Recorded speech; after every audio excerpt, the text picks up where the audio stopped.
తెలంగాణలో గ్రామీణ రోడ్లకు మహర్దశ లభించబోతోంది. ఇవాళ నల్గొండ జిల్లాలో హ్యామ్ రోడ్ల పైలాన్ను సీఎం ప్రారంభించనున్నారు. అనంతరం బహిరంగ సభ నిర్వహించనున్నారు. అయితే 2.5 ఏళ్లలో జిల్లాకు నియోజకవర్గానికి చేసిన అభివృద్ధి ఏంటని నిరసనకు సిద్ధమవుతున్నాయి విపక్షాలు.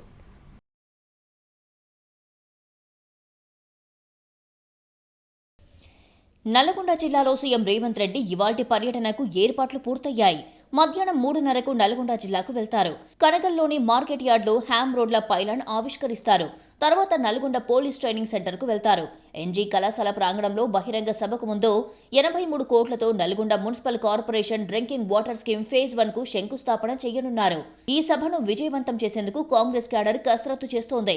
మరోవైపు రెండోసారి నల్గొండ వస్తున్న రేవంత్కు విపక్షాలు నిరసనలతో స్వాగతం పలుకుతామంటున్నాయి. ఇచ్చిన హామీల అమలు ఏమయ్యిందని ప్రశ్నిస్తున్నారు బీఆర్ఎస్, బీజేపీ పార్టీలు. మహాత్మాగాంధీ యూనివర్సిటీలో సమస్యలను పరిష్కరించాలని, అవినీతి, నియామకాలలో అక్రమాలపై సమగ్ర విచారణ జరిపించి చర్యలు తీసుకోవాలని ఇప్పటికే విద్యార్థి సంఘాలు డిమాండ్ చేస్తున్నాయి.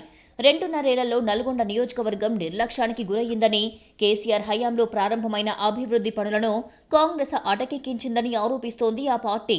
వెంటనే పెండింగ్ ప్రాజెక్టుల పూర్తి కోసం నిధులు విడుదల చేయాలని డిమాండ్ చేస్తోంది.